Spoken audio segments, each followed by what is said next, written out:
किस तरीके से अपराधी बचाओ, बेटी नहीं बचाया, इन्होंने अपराधियों को बचाया।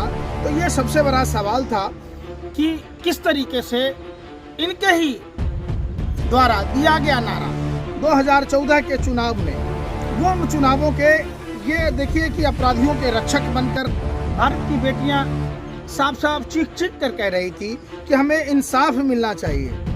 लेकिन वो गंगा में मेडल विसर्जन करने की सोच रही थी। इतना आक्रोशित, इतना वो अपने आप को टूट चुकी थी कि जिस देश के लिए उन्होंने तिरंगे के सम्मान के लिए, हिंदुस्तान के 143 करोड़ आबादी के सर को गर्व से ऊंचा करने के लिए। पंकज जी, जिस तरह से पार्लिमानों ने कल फैसला लिया था मेडल को गंगा में बहाने का, किस तरह देख रहे हैं आप? देखिए, ये सरकार के अरियल रवैये से हताश और निराश पहलवान बेटियां, उनको न पुलिस पर भरोसा है न सरकार के तंत्र पर भरोसा रहा, इसलिए वो ये कदम उठा रही थी। हालांकि ये कदम उठाना कहीं से भी न्याय संगत नहीं है। मेडल सत्ता में बैठे हुए नेताओं के द्वारा जिस तरीके से अपमान किया गया, उससे जो हताशा और निराशा निकली, जो आक्रोश निकला, उससे देश की पहलवान बेटियां आहत थी और आहत में ये कदम उठाने को मजबूर हुई। लेकिन सबसे बड़ा सवाल देश के प्रधानमंत्री से, देश के तमाम सत्ता में बैठे हुए मंत्रियों से, सांसदों से है कि आखिर ऐसी कौन सी मजबूरी है जिसके कारण ये लोग इस तरह का कदम नहीं उठाते। सत्ता के नशे में चूर एक मंत्री, आपने भी देखा होगा मीनाक्षी लेखी को, जब पत्रकार बंधु सवाल पूछ रहे तो वह ऐसे दौड़ रही हैं जैसे पीटी उषा की तरह। अरे भाई, आप जवाब तो दीजिए, आप भी महिला हैं, सुप्रीम कोर्ट की लॉयर हैं, आप मंत्री हैं, तो आपके मुंह में जवाब ही नहीं बन रहा, क्या जवाब देंगे ये? तमाम वो लोग जो सत्ता में बैठे हैं और किस तरीके से, जहां आपने देखा होगा कि इनको देश की बेटियों के बारे में चिंता करनी थी, सिर्फ इनकी चिंता फोटो खिंचाने की थी, इतिहास बनाने की थी, कैसे हमारा फोटो खींचे, कैसे समाचार पत्रों में आए। और उसी दिन, जिस दिन नए संसद भवन का उद्घाटन हुआ, उसी दिन देश के पहलवान बेटियों को तिरंगे के साथ किस तरीके से सड़कों पर घसीटा गया, वो किसके आदेश पर हुआ? इनका कहना था बेटी बचाओ, बेटी पढ़ाओ।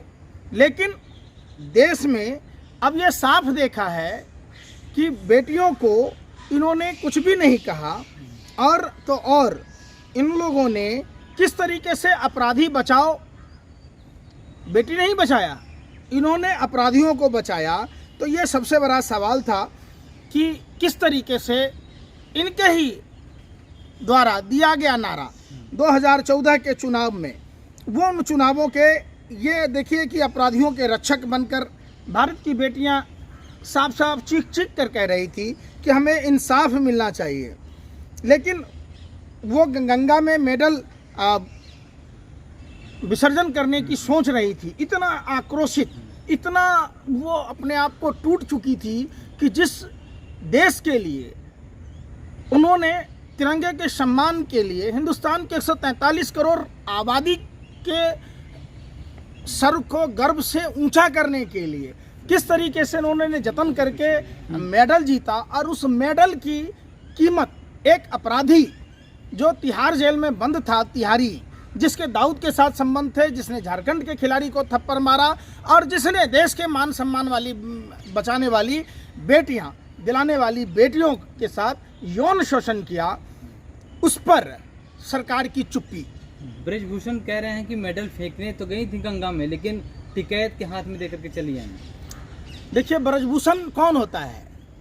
ब्रजभूषण शरण सिंह जैसे अपराधी की बात करनी ही नहीं चाहिए। यह बात तो देश के प्रधानमंत्री, गृह मंत्री, खेल मंत्री और महिला बाल विकास मंत्री को करना चाहिए कि आखिर बेटी बचाओ का जो नारा था इनका, वो अपराधी बचाओ, बलात्कारी बचाओ और देश के गौरव को ठेस पहुंचाओ का नारा साफ साफ स्पष्ट समझ में आया। बलात्कारी जीत गया और यौन शोषण करने वालों के साथ सरकार खड़ी थी। सरकार देश की बेटियों के साथ खड़ी नहीं थी। अगर देश की बेटियों के साथ खड़ी होती, अगर इनके दाढ़ी में तिनका नहीं होता, तो बलपूर्वक देश के पहलवान बेटियों को घसीट कर, मार पीट कर, लहूलुहान कर भगाया नहीं जाता। स्मृति ईरानी का बयान आया ना, वो लगातार कह रहे 13 रुपये किलो चीनी थोड़ा बढ़ा। पीछे नहीं, स्मृति ईरानी का बयान है। उन्होंने कहा कि बबीता फोगाट जो उनकी बहन है उनके साथ खड़ी नहीं है और विपक्ष इसके जरिए सियासत कर रहा है। इस पर आप देखिए, स्मृति ईरानी जी ने तो कहा था कि चुनाव के बाद मोदी जी का संदेशा है कि चुनाव के बाद 13 रुपये किलो चीनी मिलेगा, 400 से कम की सिलेंडर मिलेगी, हर आदमी को काला धन आएगा। तो वो स्मृति ईरानी जी क्यों नहीं बोलती? स्मृति ईरानी जी खुद ही नहीं इसमें पड़ना चाहती है। उनकी सहेली आज भी चीख चीख रही है।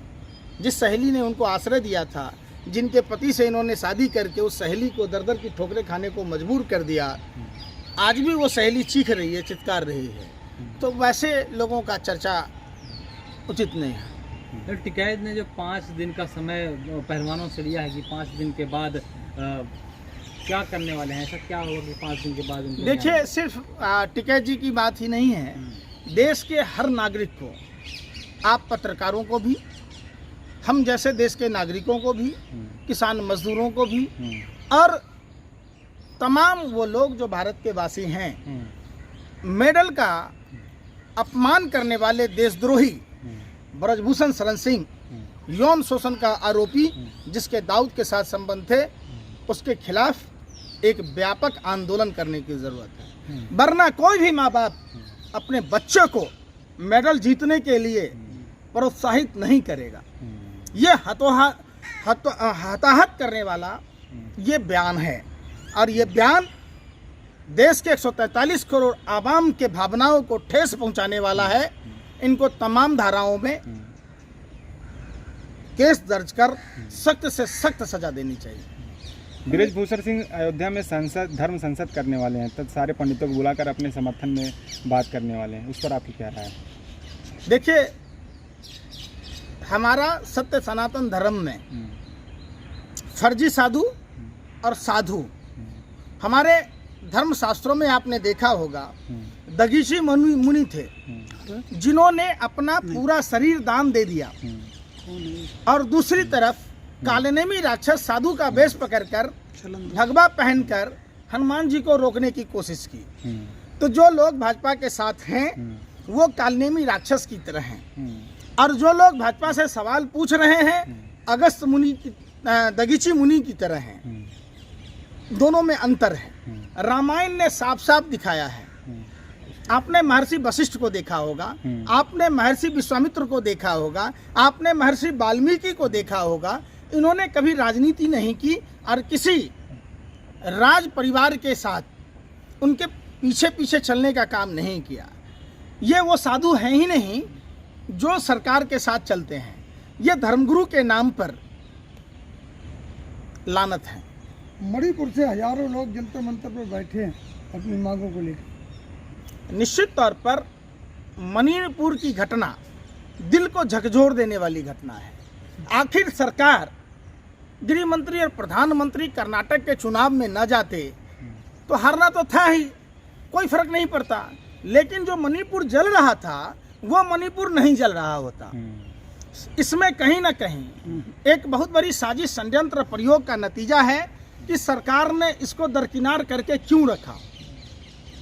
लेकिन और अमित शाह तो कह रहे देश मजबूत हाथों में है। अमित शाह तो कह रहे देश मजबूत हाथों में है। आज तक इनसे पुलवामा का आरडीएक्स का पता नहीं चला कि 300 किलो आरडीएक्स किसका है। देश में बहन बेटियों के इंसाफ के लिए इन्होंने आवाज़ तक नहीं बोला। गलवान घाटी की घटना, नेपाल द्वारा किया गया फायरिंग, तमाम आप जब देखेंगे तो देश सबसे आज तक का विश्व का सबसे कमजोर प्रधानमंत्री नरेंद्र मोदी, इससे बड़ा कमजोर प्रधानमंत्री का उदाहरण कुछ नहीं हो सकता। वो कह रहे हैं देश में 24 में डंका बजाने वाले हैं वो फिर से। तो लो, अगर मजबूत प्रधानमंत्री के हाथ में होता तो आरएसएस का प्रदीप कलुरकर भारत की खुफिया जानकारी पाकिस्तान को नहीं दे रहा होता। अगर देश मजबूत हाथों में होता, जिस शर्मा को इन्होंने गैलेंट्री अवार्ड से नवाजा था, वो पाकिस्तान को खुफिया जानकारी दे रहा था। देश अगर मजबूत हाथों में होता तो ISI के लोग आकर देश में जांच नहीं कर रहे होते। इससे बड़ा कमजोरी, इससे ज़्यादा निकम्मापन आप क्या कह सकते हैं? सर, ये जो आंदोलन चल रहा है, क्या लगता है कि 2024 तक जाएगा और 2024 पर क्या असर पड़ेगा महिलाओं का? देखिए, ये महिला आंदोलन पहलवानों नहीं है, ये बेटियों के इंसाफ की लड़ाई है। क्या ये आंदोलन की शक्ल में बदलेगा जिस हिसाब से नाइंसाफी हो रही है उनके साथ? आप, वही बात है ना, आपका जमीर जिंदा नहीं है।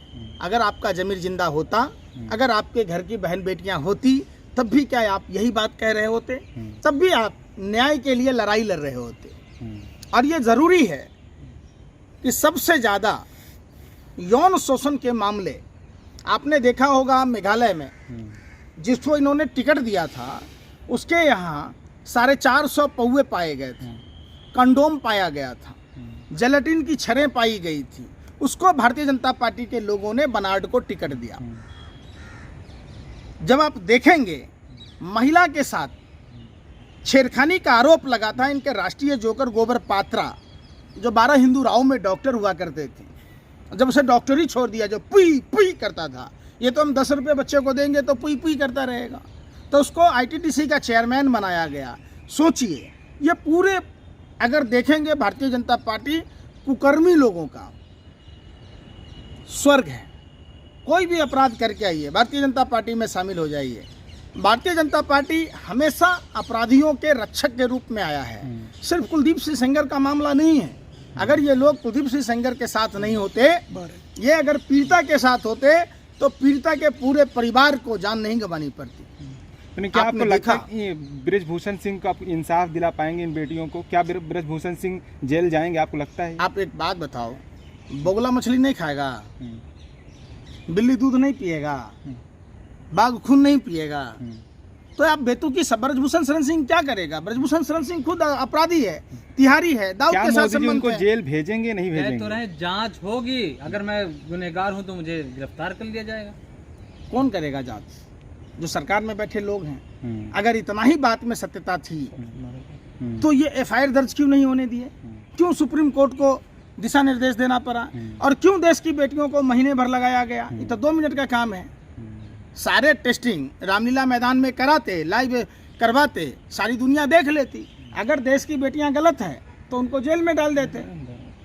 इसका मतलब है कि जिस हिसाब से आपने देखा 28 तारीख को पूरे दिल्ली को सैन्य छावनी में तब्दील कर दिया गया, लोगों को घर से बाहर नहीं निकलने दिए गए, लोगों को पैदल नहीं चलने दिया गया, वो भी उस दिन जिस दिन हमारे संसद भवन का उद्घाटन हो रहा था।